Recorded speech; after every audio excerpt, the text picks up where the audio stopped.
relocalisé la Maison du Vent d'Espoir à Notre-Dame-de-Mont a ouvert en 2007. Il accueille 30 personnes, donc on a 28 studios qui accueillent des personnes cérébro-lésées en accueil permanent et 2 studios qui accueillent des personnes en accueil temporaire. C'est des personnes qui ont eu un accident de la vie à un moment donné, pour beaucoup qui sont passés par une période de coma puis de rééducation et qui arrivent aujourd'hui du coup dans un foyer, on est vraiment dans un lieu de vie où on n'a pas pour objectif de la rééducation mais plus un maintien des acquis et un épanouissement de la personne. Le but des prises en charge au sein du Vent d'Espoir, c'est maintenir leur autonomie. Donc il y a des projets qui sont faits pour chaque résident. Donc chacun est acteur de son projet.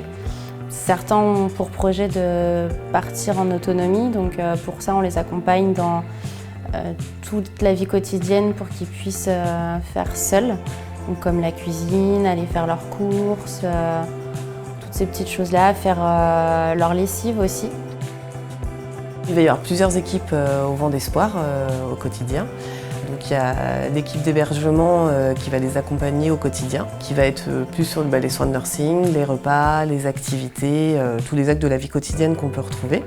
Alors mon rôle en tant qu'aide-soignante au Vent d'Espoir, c'est vraiment d'accompagner les résidents en les laissant gérer seuls. On va essayer de vraiment maintenir leur autonomie, de ne pas faire à leur place. Par exemple, on va faire une douche, on va dire au résident quoi faire, le guider, le stimuler, mais éviter de vraiment faire à sa place. On a une équipe de nuit qui prend le relais pour la nuit. On a un éducateur spécialisé qui va coordonner les projets personnalisés, puisque chaque résident aujourd'hui a un projet personnalisé qui va justement guider un peu son accompagnement et dire un peu ce qu'on va travailler avec lui. Une animatrice qui va coordonner la vie sociale, une équipe paramédicale, où là on va être plus sur le suivi des soins et du maintien des acquis, que ce soit au niveau cognitif ou physique. On va également avoir les équipes pour gérer aussi l'entretien du foyer, donc tout ce qui est services généraux. Et puis après toute une équipe administrative pour gérer aussi le côté plus administratif, que ce soit du niveau du résident ou du personnel. C'est un lieu plutôt accueillant et pour les résidents, c'est un lieu de vie agréable. On fait pas mal d'activités avec eux, des sorties, des concerts. Je m'appelle Patricia, j'ai 51 ans et je me sens très bien ici. On fait plein d'activités, plein de loisirs créatifs, plein de sport.